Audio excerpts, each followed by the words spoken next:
আমি কোরআনে কারীমের একটি গুরুত্বপূর্ণ অথচ আকার এবং আয়তনে ছোট্ট আয়াত তেলাওয়াত করেছি। এই আয়াতকে সামনে রেখে আমি কিছু কথা বলতে চাই। আয়াতের পাশাপাশি নবী আলাইহিস সালামের অত্যন্ত মহামূল্যবান একটি হাদিস আপনাদের সামনে পেশ করেছি। এই আয়াত এবং হাদিসকে সামনে রেখে ইনশাআল্লাহ কিছু কথা আরজ করব। আল্লাহ তাআলা সে কথাগুলো অনুযায়ী আমাকে আপনাদের সবাইকে আমলের তৌফিক দান করুন। ভাইরা আমার, আমরা মাত্রই রমাদান মাস শেষ করলাম। রমজান মাস শেষ হয়েছে, মাত্র কয়েকদিন অতিবাহিত হয়েছে। কিন্তু দুঃখজনক বিষয় হলো, রমজান মাস শেষ হতে না হতেই আমাদের মসজিদগুলো, বেশিরভাগ মসজিদগুলো আবারও মুসল্লি শূন্য হয়ে গেছে। ঠিক কিনা বলেন? রমজান মাস শেষ হতে না হতেই আমাদের অনেকের টুপি ভাঁজ হয়ে পকেটে ঢুকে গেছে। আগামী রমজানের আগ পর্যন্ত সেটা আর ভালোভাবে খুলবে না। রমজান মাস শেষ হতে না হতেই আমাদের অনেকের কোরআনে মাজিদগুলো আমরা বন্ধ করে ওইটাকে গিলাবদ্ধ করে বক্সে তুলে রেখে দিয়েছি। আবার হয়তো এক রমজানের আগে, আগামী রমজানের আগে আর হয়তো অনেকের খোলার তৌফিক নসিব হবে না। এই যে রমজান মাস চলে গেলে আমাদের মসজিদে যাওয়া বন্ধ হয়ে যায়, নামাজ পড়া বন্ধ হয়ে যায়, দান সাদকা কমে যায়, অন্য সব কিছু বন্ধ হয়ে যায়, এটা কোরআন এবং হাদিসের দৃষ্টিতে কতটা ভালো কাজ, বা এটা আদৌ ভালো কাজ কিনা, আমরা সে বিষয়টি আজকে একটু আলোচনা করার চেষ্টা করি। ভাইরা আমার, আমি যে আয়াত পড়েছি, আল্লাহ সুবহানাহু ওয়া তাআলা সেই আয়াতে বলেছেন, ওয়া'বুদ রাব্বাকা হাত্তা ইয়াতিয়াকাল ইয়াকিন। আমাদের প্রিয় নবী সাল্লাল্লাহু আলাইহি সাল্লামকে আল্লাহ তাআলা বলেছেন, আপনি আপনার রবের ইবাদত করুন। আপনি আপনার রবের ইবাদত করুন কতদিন পর্যন্ত? রমজান শেষ হওয়া পর্যন্ত। আল্লাহ বলেছেন হাত্তা ইয়াতিয়াকাল ইয়াকিন। আল ইয়াকিন আয়াল মউত। মৃত্যু আসার আগ পর্যন্ত আপনার রবের ইবাদত করতে থাকেন, করতে থাকেন, করতে থাকেন। এখানে কোনো প্রকার বিরতি চলবে না। ইবাদতে কোনো বিরতি আছে? যে নামাজ পড়ছেন, ঠিক আছে, এক সপ্তাহের জন্য ছুটি, নামাজ না পড়লেও চলবে, ঘুমান, সুযোগ আছে কোনো? আল্লাহ রাব্বুল আলামিন তার হাবিবকে, তার প্রিয় রাসূল সাল্লাল্লাহু আলাইহি সাল্লামকে বলছেন, আপনি আপনার রবের ইবাদত করতে থাকুন কতদিন পর্যন্ত? মৃত্যু আসার আগ পর্যন্ত। তাহলে ইবাদত, নামাজ কি শুধু রমজান পর্যন্ত না মরণ পর্যন্ত? তাহলে আমরা যারা রমজান মাস পর্যন্ত নামাজ পড়ছি, রমজানের পরে আর মসজিদে যাই না, তাহলে কি তারা এই আয়াতের উপর আমল করলাম না আয়াতের খেলাফ করলাম? ভাইরা আমার, আরবের একজন বড় আলেম, একজন বড় স্কলার, তিনি অত্যন্ত মূল্যবান একটি কথা বলেছেন। সেটা কি? সেই কথা হলো, ভাই কোত্থেকে আসছেন আপনি এখন বলেন? মোবাইল দিচ্ছেন, আবার এটা দিচ্ছেন, এগুলো তো খুবই ডিস্টার্বিং কথা। এতক্ষণ কোথায় ছিলেন আপনি? সাংবাদিক মানুষ দেখেই তো ওনারটা রাখলাম, নাহলে তো রাখতামই না। ঠিক আছে, সাংবাদিক তো আরো আগে আসা দরকার ভাই। এতক্ষণ সংবাদ কে দিবি? আপনি তো পরে আসছেন। আচ্ছা, ঠিক আছে, thank you so much, thank you, জাযাকাল্লাহ খাইর। জি ভাই, তো যেটা বলছিলাম, আল্লাহ রাব্বুল আলামিন আমাদেরকে যে ইবাদত করতে বলেছেন মৃত্যু পর্যন্ত, এই প্রসঙ্গে এই যে রমজানে অনেকে ইবাদত করেন, রমজানের পরে আর মসজিদে যান না, নামাজ কালাম ছেড়ে দেন, এই প্রসঙ্গে আরবের একজন বড় আলেম, একজন বিখ্যাত স্কলার, তিনি মূল্যবান একটা কথা বলেছেন। কি কথা?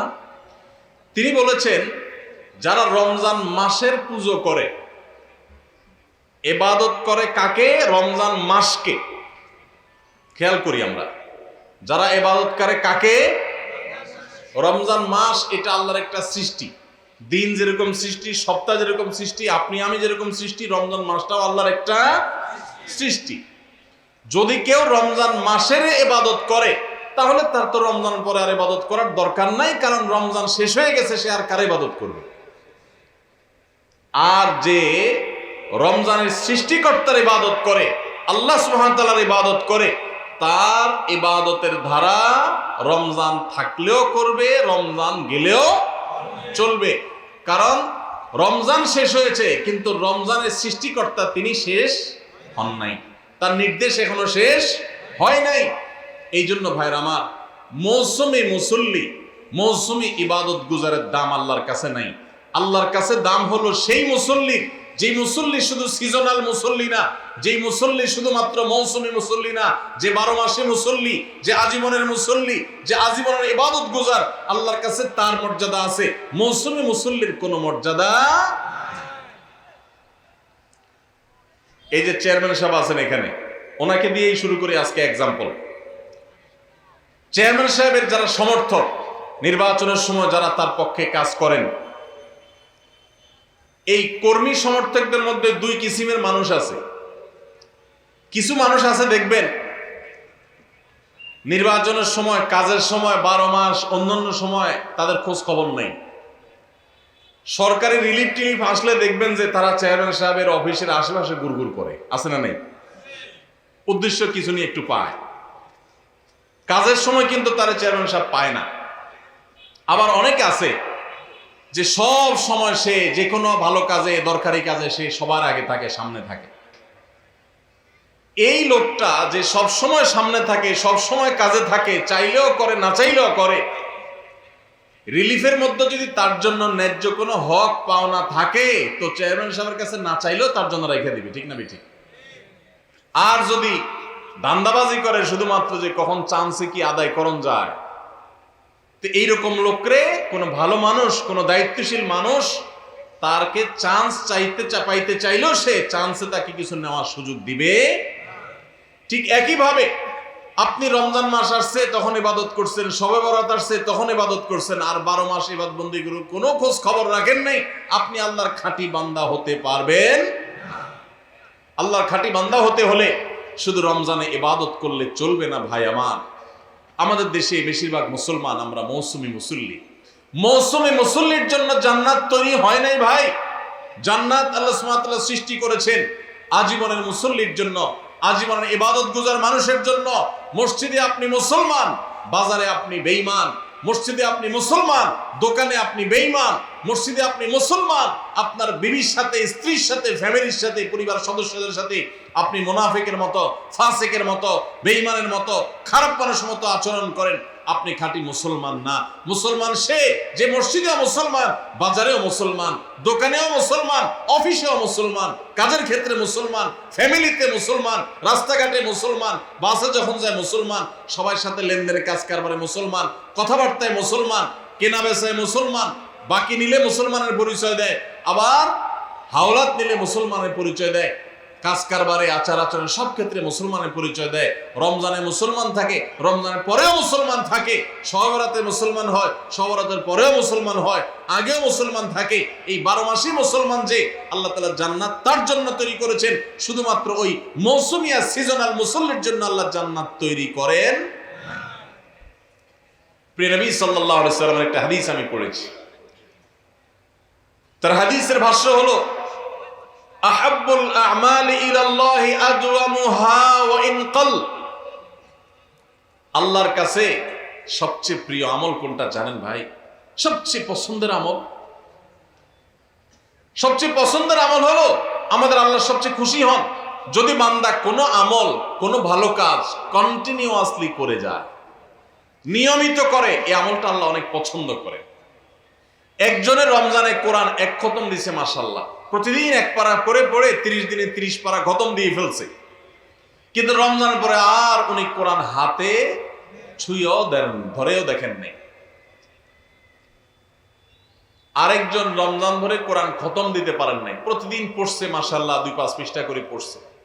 রমজানের পরেও সে কোরআন পড়ছে, হয়তো রমজানের মতো এত বেশি পড়তে পারে নাই, রমজান ইবাদতের মাস হিসাবে একটু বেশি পড়বে, এটাই স্বাভাবিক। রমজানের পরেও পড়ছে, পরিমাণে ততটা না হোক, অল্প হলেও পড়ছে, 10 আয়াত 5 আয়াত করে পড়ছে, আধা পৃষ্ঠা করে পড়ছে, সারা বছরই একটু একটু করে হলেও পড়ছে। এই পড়াটা আল্লাহর কাছে বেশি প্রিয় রমজানে 1 খতম কেন 5 খতম দেওয়ার চাইতে। কথা বুঝেন নাই? একজনে একসাথে অনেক টাকা দান করে দিছে, আর জীবনে কোনো খোঁজ খবর নেই। এই দানের সওয়াব আছে, মর্যাদা আছে, ঠিক আছে, কিন্তু যে নিয়মিত একটু একটু করে দান করে, হয়তো এক সময় বেশি দেয়, আরেক সময় কম দেয়, সবসময় একরকম দিতে পারে না। রমজানে একটু বেশি দান করছে, কিন্তু রমজানের পরে একটু একটু হলেও রমজানের দানের ধারাটা ধরে রাখছে। এই দানের ধারা ধরে রাখতে পারলো, যে নিয়মিত করলো, যে এই ইবাদতটা, এই দানটা আল্লাহর কাছে ওই অন টাইম দানের চাইতে বেশি উত্তম, বেশি ফজিলত করবে। তাহলে কি শুধু রমজান ইবাদত করব, না রমজানের পরেও করবো ইনশাআল্লাহ? আওয়াজে তো আস্তে আস্তে ব্যাপার কি? আপনারা নিয়তি করে নিয়েছেন না ভাই আবার রমজানের আগে আর মসজিদে ঢুকতেছি না, এরকম নাকি? আল্লাহ আমাদের সবাইকে 12 মাসে মুসল্লি হওয়ার তৌফিক দান করুন। আল্লাহ আমাদের সবাইকে খাঁটি মুসলমান হওয়ার তৌফিক দান করুন। ভাইরা আমার, শুধুমাত্র রমজানে মুসলমানের পরিচয় দিলে হবে না, 12 মাস মুসলমান পরিচয় দিতে হবে। আমাদের প্রিয় নবী সাল্লাল্লাহু আলাইহি ওয়াসাল্লাম তিনি রমজান মাসে যেরকম রোজা রাখতেন, রমজানের বাইরেও কিন্তু রোজা রাখতেন। আমরা রোজা বলতে শুধু রমজান মাস বুঝি, রমজান মাসের বাইরে রোজা আছে না নাই? রমজান মাসের বাইরে কখন কখন কোন কোন সময় রোজা রাখা লাগে, সুন্নাত রোজা কখন কখন রাখা লাগে, এটা বলতে পারবেন যারা অডিয়েন্সের মধ্যে আছেন? কেউ হাত তুলতে পারেন? সব বলতে পারবেন? এজাজ, তোমার পুরস্কার কই? এজাজ আহমদ, আমার ক্যামেরাম্যান কই?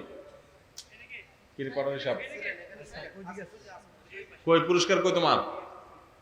ফাঁকি ঝুঁকি দিলে হবে ভাই, পুরস্কার নিয়ে আসো। এই মানুষগুলো এত কষ্ট করে আসছে, পুরস্কার দেবো না? আমি তো পুরস্কার ছাড়া কোনো ওয়াজ করি না। পুরস্কার নিয়ে আসো তুমি। পাঠান সাহেব ও পুরস্কার হেল্প করেন। ঠিক আছে, পুরস্কার হবে ইনশাআল্লাহ।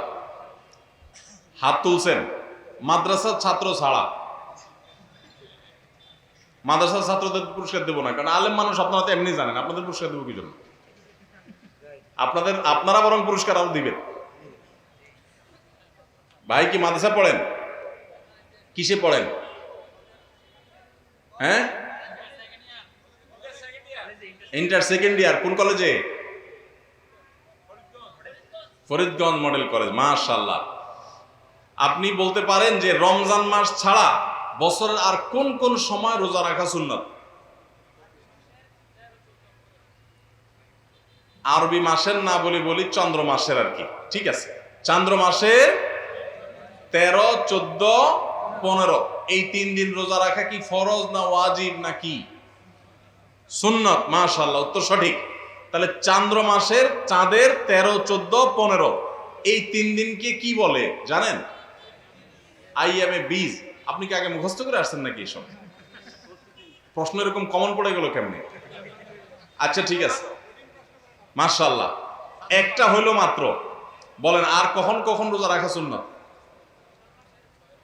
হ্যাঁ, শাওয়াল মাসে 6 রোজা। মাশাআল্লাহ। এখন কোন মাস চলতেছে ভাই? শাওয়াল। এই মাসে কয়টা রোজা? 6টা। তাহলে প্রত্যেক মাসে 3টা করে, চাঁদের 13, 14, 15 আর শাওয়াল মাসে 6টা। মাশাআল্লাহ, 2 আইটেম পাইলাম। আর জিলহজ মাসের, ঠিক আছে, উত্তর সঠিক তো, বলে ফেলাম। জিলহজ মাসের কবে? 19, 20 তো কবে? আরাফাতের দিনের রোজা রাখা সুন্নত, 9 জিলহজ রোজা রাখা সুন্নত। শুধু 9 জিলহজ না, কোন কোন বর্ণনায় প্রথম থেকে 9 জিলহজ পর্যন্ত প্রথম 9 দিনই যেহেতু সব আমল করা আপনার বেশি ফজিলতপূর্ণ নফল রোজার কথা বর্ণিত আছে, বিশেষ করে আরাফাতের দিনে। তাহলে 9 জিলহজ হলো। 3টে আইটেম পাইলাম। আর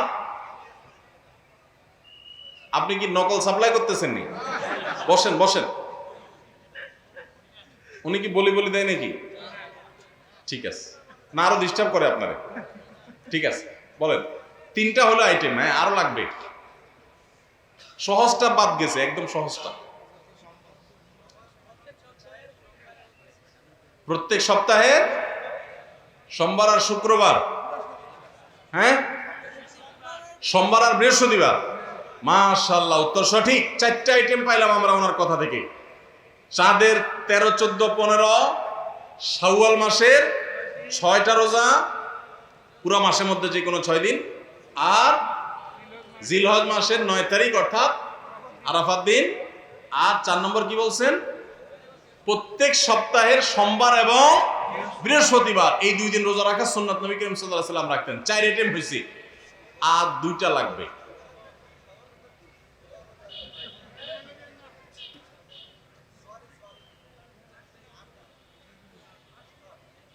আপনারা তো বহিষ্কার করতে হবে।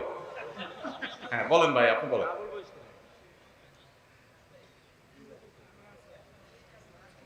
কঠিনগুলো চলে আসছে, সহজগুলো সব চলে আসছে, এবার কঠিন 2টা। আচ্ছা ভাই তো 4টা বলছে, আলহামদুলিল্লাহ যথেষ্ট। 4টা পুরস্কার আপনি পেয়ে গেছেন ইনশাআল্লাহ। বাকি আরো 2টা যোগ করতে পারবে যে, সেও পুরস্কার পাবে। সে কে আছে? এই 4টা বাদে যে 4টা বলছে এগুলো আর দরকার নেই। দাঁড়ান, বলেন। হ্যাঁ, আশুরার সিয়াম, উত্তর সঠিক। আশুরা মানে হলো মুহররমের কয় তারিখ? 10 তারিখ। মুহররমের 10 তারিখের রোজা কয়টা? 1টা না 5টা?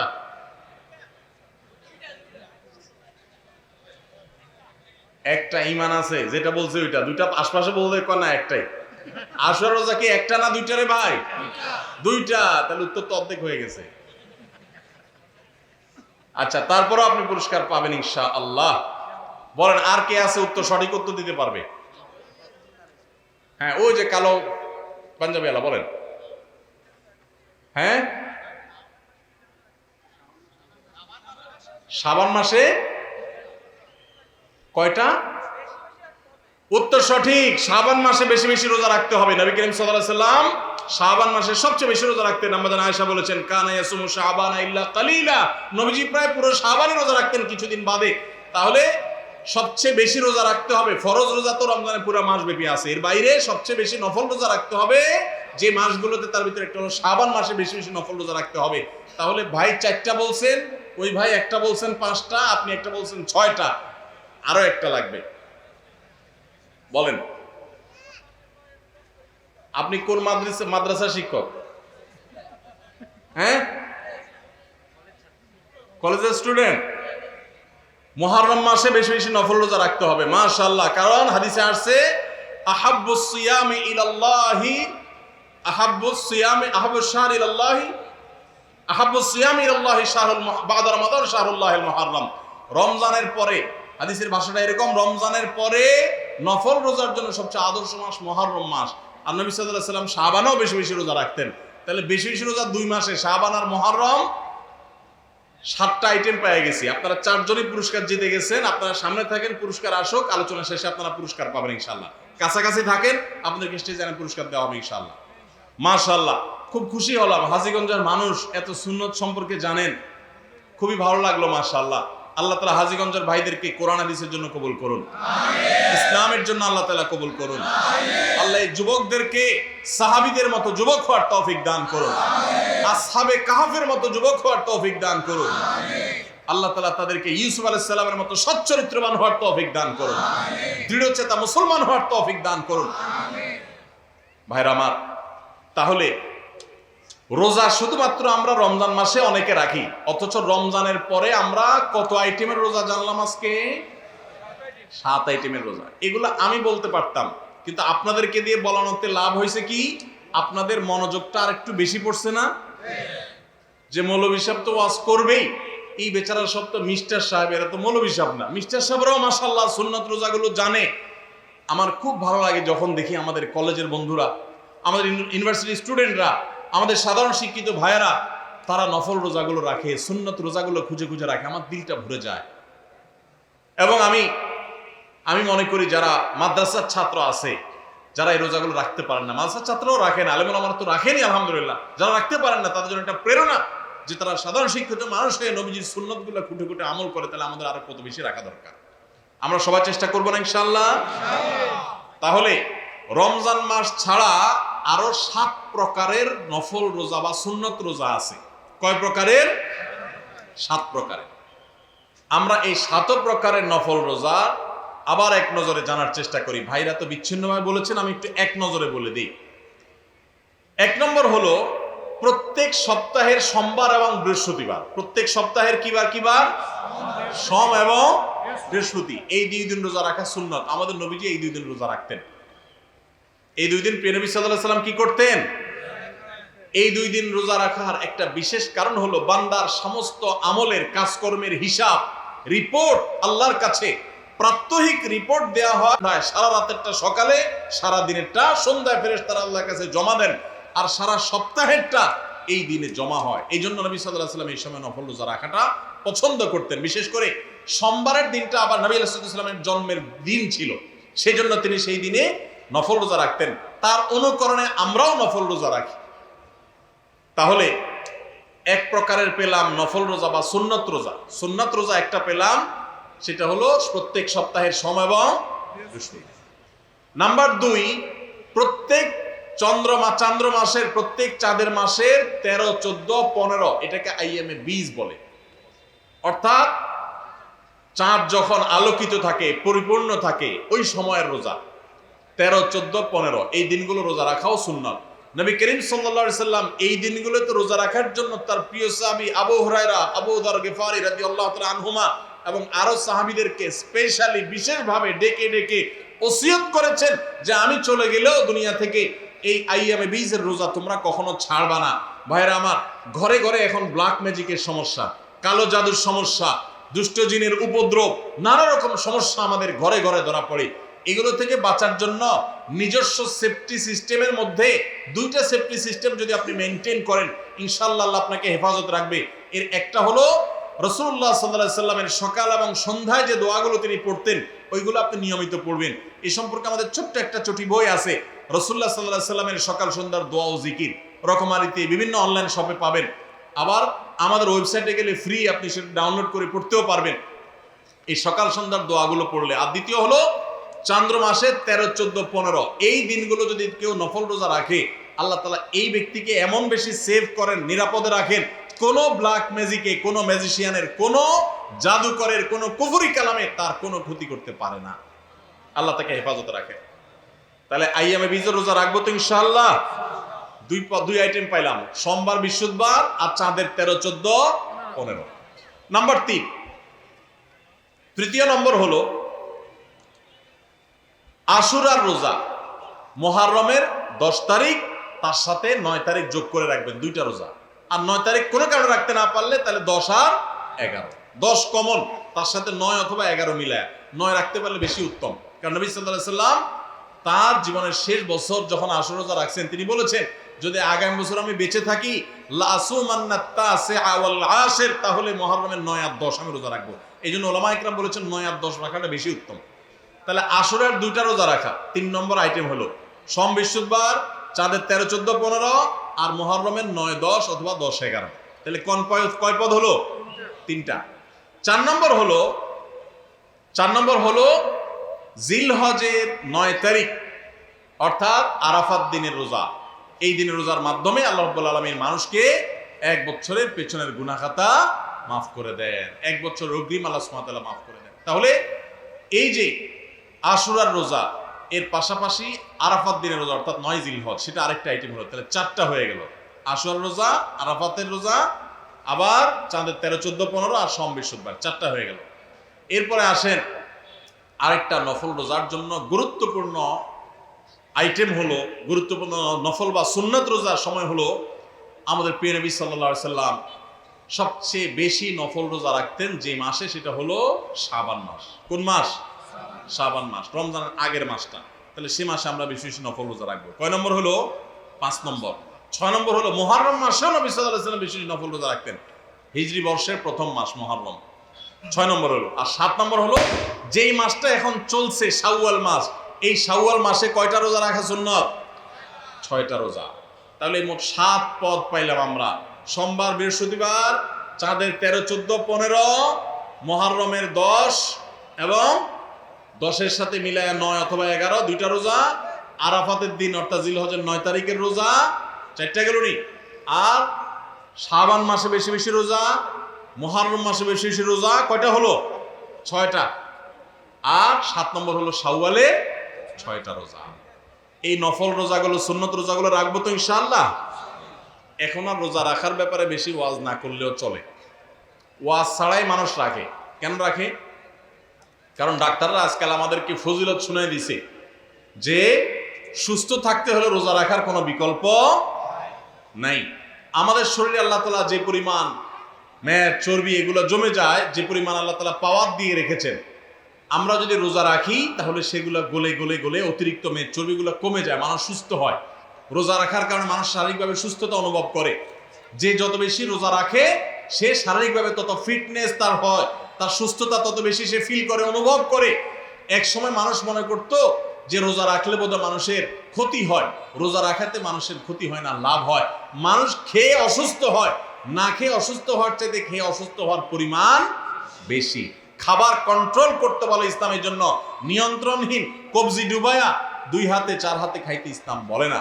এই জন্য ভাই, রমজানের রোজার পাশাপাশি নফল রোজাগুলো আমরা রাখার চেষ্টা করবো তো ইনশাআল্লাহ। আল্লাহ আমাদের সবাইকে আমলের তৌফিক দান করুন।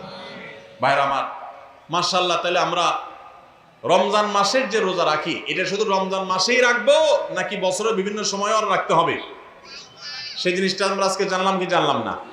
এখন দায়িত্ব হলো আমল করা। কে কে নিয়ত করছেন আমল করার? নিয়ত করছেন কে কে?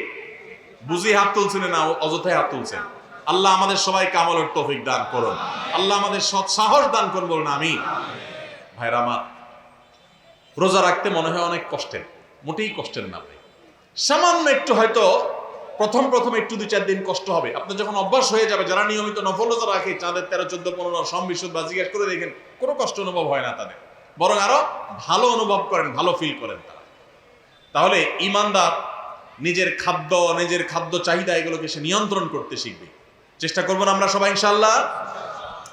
বিশেষ করে যেই মাসে আমরা আছি, শাওয়াল মাস, এই শাওয়ালের 6টা রোজা সম্পর্কে কিছু কথা না বললেই নয়।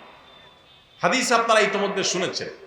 নবী আলাইহিস সালাম বলেছেন, মান সামা রমাদান, যে ব্যক্তি রমজান মাসে রোজা রাখলো, রমজান মাসের সবগুলো রোজা যে রাখলো, সুম্মা আতবাআহু সিত্তাম মিন শাওয়াল, রমজান মাসের পর যদি কেউ শাওয়াল মাসে 6টা রোজা রাখে, কয়টা রোজা?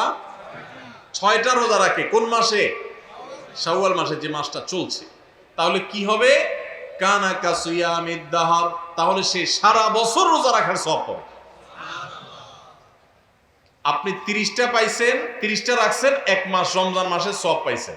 সাথে আর শুধু 6টা প্লাস করলে অফার হলো 12 মাস রোজা রাখলে যে পরিমাণ সওয়াব পাইতেন, আপনার অ্যাকাউন্ট আল্লাহ সেই পরিমাণ সওয়াব জমা করে দিবে। তাহলে কোনো বুদ্ধিমান মানুষের শাওয়ালে 6 রোজা রাখা ছাড়া উচিত না। অনেক উলামা ইকরাম এই হাদিসকে ব্যাখ্যা করেছেন এইভাবে যে আল্লাহ রাব্বুল আলামিন সাধারণত নেক আমলগুলোকে 10 গুণ পর্যন্ত বাড়িয়ে দেন, কোন কোন ক্ষেত্রে আরো বেশি। দানের ক্ষেত্রে 700 গুণ আল্লাহ বাড়িয়ে দেন, কাউকে কাউকে হিসেব ছাড়া দেন। এই যে সাধারণত আল্লাহ তাআলা নেক আমল করলে কয় গুণ বাড়িয়ে দেন? 10 গুণ। কয় গুণ বাড়িয়ে দেন ভাই? 10 গুণ। তো আমরা রমজান মাসে রোজা রাখি, সাধারণত সারা মাস 30 হয় সর্বোচ্চ, কখনো কখনো 29 হয়, 30 বেশি তো আর হয় না। তাহলে 30 হলে 30টা রোজা আমরা রমজান মাসে রাখলাম। আর শাওয়ালে যদি 6টা রাখি তাহলে কয়টা হয়? 36 রোজাকে যদি আপনি 10 দিয়ে গুণ দেন সমান সমান কত হবে? 360। সারা বছরের হিসাব পাইছেন ভাইরা আমার। এই জন্য আল্লাহ রাব্বুল আলামিন আমাদেরকে সারা বছর রোজার সওয়াব দিবেন। শুধু রমজান রোজা রাখলে সারা বছর রোজার সওয়াব পাবেন না। রমজানে 30টা রাখতে পারছেন, সাথে আর শুধুমাত্র 6টা যদি প্লাস করতে পারেন এই মাসে, শাওয়াল মাসে, তাহলে এই 6টার কারণে ওই 30টা আর 6টা সব মিলিয়ে আপনি সারা বছর রোজা সওয়াব পেয়ে যাবেন ইনশাআল্লাহ। চেষ্টা করা যাবে না ইনশাআল্লাহ? আল্লাহ আমাদের সবাইকে তৌফিক দান করুন। এই শাওয়ালের 6 রোজা নিয়ে আমাদের মা বোনদের একটা কমন প্রশ্ন আছে, অনেক ভাইদেরও কমন প্রশ্ন আছে। সেটা হলো যে কারোর যদি ভাঙতি রোজা থাকে, কাজা রোজা থাকে, যে গত রমজানে আপনি হয়তো অসুস্থতার কারণে 2টা রোজা রাখতে পারেন না, 4টা রোজা ভাঙা পড়ছে। কোনো মা বোন মাসিকের কারণে তার কয়টা রোজা, 7টা 8টা রোজা বা 10টা রোজা 5টা রোজা তার ভাঙতি পড়ছে। এই রোজাগুলো তিনি আগে রাখবেন নাকি শাওয়ালের 6 রোজা আগে রাখবেন? এটা হলো প্রশ্ন। এই প্রশ্নের উত্তর হলো অবশ্যই রমজানের রোজাগুলো আগে রেখে তারপরে শাওয়ালের 6 রোজা রাখতে পারলে বেশি উত্তম। কারণ নবী সাল্লাল্লাহু আলাইহি সাল্লামের হাদিসে আমরা দেখি, তিনি বলেছেন যে ব্যক্তি রমজানের রোজা রাখলো এরপরে শাওয়ালের 6 রোজা রাখলো, তার জন্য ফজিলতুল সারা বছর রোজা সওয়াব। তাহলে আগে রমজানের গুলো শেষ করে তারপরে শাওয়ালের 6 রোজা রাখতে পারলে বেশি ভালো। কিন্তু যদি কোনো মা বোন বা কোনো ভাই তার মনে হয় যে না, ভাঙতি রোজাগুলো রেখে তারপরে আবার শাওয়ালের 6 রোজা রাখা আমার জন্য কঠিন হবে, গড়ে 10-15টা রোজা রাখতে 1 মাসে আমার জন্য চাপ হয়ে যাবে, তাহলে যে কোনো একটা অপশন যদি বেছে নিতে হয় তাহলে আমি বলবো অবশ্যই আপনি শাওয়ালের 6 রোজা, যেহেতু শাওয়ালের পরে আর প্রযোজ্য হবে না, এর সব শাওয়ালের পরে আর পাবেন না, এই জন্য শাওয়ালের গুলো আগে রেখে ফেলেন এবং কাজাগুলো যদি পরে রাখেন, ইনশাআল্লাহ আপনি পরিপূর্ণ সওয়াব পেয়ে যাবেন। তবে আগে যদি রমজানগুলো শেষ করতে পারেন সেটা বেশি উত্তম, সেটা বলাই বাহুল্য। তাহলে শাওয়ালের 6টা রোজা রাখার চেষ্টা করবো তো ইনশাআল্লাহ। এই শাওয়ালের 6টা রোজার জন্য আবার কোনো কোনো ক্ষেত্রে ডাবল অফার আছে। একটু বুদ্ধিশুদ্ধি থাকলে দেখবেন যে আপনি অনেক অল্প আমল করেও আল্লাহ তাআলার কাছে অনেক বিপুল পরিমাণ সওয়াব পেয়েছেন, সেই সুযোগ আছে। যেমন এই শাওয়াল মাসেরও চাঁদের ওই যে 13, 14, 15 তিনটা দিন আছে না রোজা রাখা সুন্নাত, ওই দিনগুলো রোজা রাখেন, পাশাপাশি আপনি শাওয়ালের 6 রোজারও নিয়ত করেন, অর্থাৎ একসাথে ডাবল নিয়ত করেন, ইনশাআল্লাহ সেটা আদায় হয়ে যাবে। তাহলে ডাবল নিয়ত হয়ে গেল। সোমবার বৃহস্পতিবারের সাথে আপনি প্লাস করতে পারেন, কিন্তু যদি সোম বৃহস্পতিবার আর চাঁদের 13, 14, 15কে আলাদা রেখে এটাকে 6টা রাখেন তাহলে তো সবচেয়ে উত্তম, সেটা বলাই বাহুল্য। তাহলে শাওয়ালের 6 রোজা রাখবো তো ইনশাআল্লাহ। আপনার যেদিন সুবিধা হয় সেদিন রাখেন, এক নাগাড়ে রাখা জরুরি না। শাওয়ালের 6 রোজা রাখা এটা নিয়ম হলো সারা মাসের ভিতর রাখলেই হবে, শাওয়াল মাস শেষ আর হবে না, শাওয়ালের ভিতরে 6টা রোজা রাখি শেষ করতে হবে। এই জন্য আপনি ধারাবাহিক টানা রাখতে হবে এমন কোনো কথা নেই। আপনি আজকে একটা রাখেন, আবার 5 দিন গ্যাপ দিয়ে একটা রাখেন, আপনার একটু কাজের চাপ যেদিন কম সেদিন রাখেন, আপনার যেদিন সুবিধা হয় সেদিন রাখেন, বদ্ধের দিন ধরে ধরে ধরে রাখেন, তাহলে আপনি যে কোনোভাবে 6টা রোজা রাখলেই হবে। সবাই চেষ্টা করবো না ইনশাআল্লাহ? আল্লাহ আমাদের সবাইকে আমলের তৌফিক দান। ভাইরা আমার, তাহলে রমজানের আমলের চেষ্টা, রমজানের ইবাদত, রমজানের নামাজ, রমজানের রোজা, রমজানের তিলাওয়াত, রমজানের দান সদকা, এগুলো শুধু রমজানেই সীমাবদ্ধ নাকি রমজানের পরেও করা লাগবে? লাগবে কি লাগবে না? অতএব মসজিদে রমজানের পরে যেতে হবে কি হবে না? সবাই যাবো তো ইনশাআল্লাহ? আল্লাহর ঘরের দিকে যাবো তো ইনশাআল্লাহ? আল্লাহর কোনো ঠেকা নাই ভাই, দেখতে দেখতে জীবনটা শেষ হয়ে যাবে, মালাকুল মউত হাজির হবে, চলে যেতে হবে, আপনি নিজের আমল নিয়ে যাবেন, আপনার কল্যাণ হবে। সবাই করবো তো ইনশাআল্লাহ? আল্লাহ আমাদের সবাইকে আমলের তৌফিক দান করুন। ভাইরা আমার, রমজানে আমরা যে নেক আমল করছি টুকটাক, 30টা রোজা রাখছেন বেশিরভাগ মানুষ মাশাআল্লাহ, তারাবির নামাজ পড়ছেন, কোরআনে কারিম একটু একটু করে যতটুক পারছেন, কেউ 1 খতম, কেউ 2 খতম, যে যতদূর পারছেন, কেউ 1 খতম না পারলেও যতদূর পারছেন তেলাওয়াত করছেন, আলহামদুলিল্লাহ। অনেকে দান সাদাকা করছেন, সবে কদর ইবাদতের জন্য চেষ্টা করছেন। এই যে রমজানে আমলের চেষ্টা আমরা করেছি, এই আমলগুলো আল্লাহর কাছে কবুল হয়েছে কি হয় নাই এটা বুঝার একটা উপায় আছে, আলামত আছে, নিশ্চিত কোনো উপায় নাই। কারণ আমল কবুল করা না করা কার এখতিয়ার? আল্লাহর এখতিয়ার। শতভাগ পারফেক্টনেস আপনি এনেছেন, আপনার কাছে মনে হচ্ছে, তারপর কোনো ত্রুটি থাকতে পারে যেটা কারণে আল্লাহ তাআলা বললেন না আমি তোমার এটা অ্যাকসেপ্ট করলাম না, সে এখতিয়ার আল্লাহর আছে। কিন্তু আমরা যে নেক আমলগুলো করি এগুলো সম্পর্কে ওলামায়ে কেরাম অনেক সালাফ, ইসলামের ইতিহাসের সোনারযুগের স্বর্ণ মানবগণ, পূর্বসূরীগণ আমাদের, তাদের উক্তি আছে যে কোন কোন আমলের কবুল হওয়ার ব্যাপারে পূর্বাভাস, আলামত এটা জানা যায়, আলামত দেখে সুধারণা করা যায়। নিশ্চিত কোনো গ্যারান্টি নেই কবুল হয়েছে কিনা বলার সুযোগ নেই, তবে অনুমান করা যায়, ধারণা করা যায় যে হয়তো আল্লাহ কবুল করেছেন। তাহলে রমজানে আমাদের আমল ইবাদত কবুল হয়েছে কি হয় নাই সেটা বুঝার যে আলামতটা, সেটা কি বলে দিব আপনাদেরকে? তাহলে একটু মাপে নিলেন যে আপনার আমলটা কবুল হলো কি হলো না, চেষ্টা করলেন, উৎসাহিত হলেন, অনুপ্রাণিত হলেন, বলবো আমি সেটা? ভাইরা আমার, সেটা হলো, সে আলামতটা হলো রমজানে যে আমলগুলো করেছেন, শুধু রমজানের জন্য এটা কথা না, সারা বছরের জন্যই প্রযোজ্য। কোনো আমল করার পর সে আমলটা যদি আপনি ধারাবাহিকভাবে করতে পারেন, কন্টিনিউয়াসলি করতে পারেন, বারবার করতে পারেন, একাধিকবার করতে পারেন, ওইটার ধারা যদি ধরে রাখতে পারেন, তাহলে আপনি আল্লাহর ব্যাপারে সুধারণা করতে পারেন, আল্লাহ আপনার আগেরটা কবুল করেছেন, এই জন্য পরে আবার করার তৌফিক দিয়েছে। আল্লাহর কাছে আমল এবং ইবাদতের কবুলের একটা ছোট্ট আলামত এটা, যে আল্লাহ তাআলা রমজানে আপনি ফরজ রোজা রেখেছেন, রমজানের পরে শাওয়ালের 6 রোজা রাখার তৌফিক হয়েছে, সোমবার বৃহস্পতিবার রোজা মাঝে মাঝে রাখার তৌফিক হয়, চাঁদের 13, 14, 15 রোজা রাখার তৌফিক হয় মাশাআল্লাহ। তাহলে আপনি সুধারণা করতে পারেন আমার রমজান রোজা আল্লাহ কবুল করেছেন, সম্ভবত নিশ্চিত না, হয়তো আল্লাহ কবুল করেছেন, সেজন্য আমাকে ওইটা আবার নতুন করে করার তৌফিক দিয়েছে। রমজানে আপনি তারাবির নামাজ পড়েছেন, রমজানের বাইরে 5 ওয়াক্ত নামাজ ধরে রাখছেন, তাহাজ্জুদ মাঝে মধ্যে পড়ার চেষ্টা করেন, হিম্মত করেন, নিয়ত করেন, সুধারণা করতে পারেন আল্লাহ হয়তো আমার রমজানটা কবুল করেছেন। কারণ আল্লাহর পদ্ধতি হলো কোন আমল করার পর বান্দা সে আমলটা যদি আল্লাহ অ্যাকসেপ্ট করেন, ওই আমলটা বান্দাকে নিয়মিত করার সুযোগ দেন, তৌফিক দেন। এটা দেখে আন্দাজ করা যায় যে হয়তো আল্লাহ তাআলা আমল কবুল করেছেন। আর রমজানের আমল রমজানেই শেষ, একেবারে প্যাক করে ফেলছেন, আর আমলের ধারে কাছে যান নেই, তাহলে লক্ষণ খারাপ। আপনার আমল কবুল হয়েছে কিনা গ্যারান্টি কেউ দিতে পারবে না। হয়তো কবুল হয়ে গেছে, কিন্তু এখানে লক্ষণ খারাপ। আপনার টেনশনের কারণ আছে যে আমি কেন আর আমলগুলো করতে পারছি না, তাহলে কি আমার আমলগুলো আল্লাহ কবুল করেন নাই? ভাইরা আমার, এটাকে আমি একটা উপমার সাথে দিয়ে একটু বোঝানোর চেষ্টা করি। উপমাটা হলো হালখাতা। আপনাদের এলাকায় হালখাতা আসেনি? এখন আগের মতো এত ব্যাপক হালখাতা সিস্টেম নাই। আমরা আমাদের শৈশবে দেখছি প্রত্যেক দোকানে দোকানে হালখাতা আছে। তো হালখাতার সিস্টেম হলো যে বছরে একদিন হালখাতা হয়, সাধারণত পয়লা বৈশাখে হালখাতা হতো। এখন হালখাতা না, এখন পান্তা ইলিশ। হালখাতার জায়গা দখল করে ফেলছে কিসে? পান্তা ইলিশে। হালখাতা ছিল গ্রাম বাংলার ঐতিহ্য, সেটা চলে যায় ওই জায়গায় ঢুকছে কি? পান্তা ইলিশ। যাই হোক, তো হালখাতার সিস্টেম হলো সারা বছর যা বাকি খাইছেন এই সব টাকা হালখাতার দিন পরিশোধ করে একদম আপনার হিসাব ক্লিন করবেন, পরিষ্কার হয়ে যাবে, কোনো দেনা বাকি থাকবে না। তাহলে এবার আপনাকে দোকানদার একটু মিষ্টি মুষ্টি খাওয়া, জিলাপি টিলাপি খাওয়া, আর নতুন করে ওই দিনই যদি আবার বাকি চান, যত টাকা চান আপনাকে বাকি দিবে। এই না হালখাতার সিস্টেম? আর যদি আগের টাকা বাকি না দেন, এই আগের টাকা পরিশোধ না করেন, কিছু দিয়া আর বলেন যে ঠিক আছে বাকিটা দিব, এখন আবার নতুন করে বাকি দেন, তো হালখাতার শরীয়তে, হালখাতার নিয়মে ওইটা কিন্তু গ্রহণ হবে না। ঠিক না ঠিক?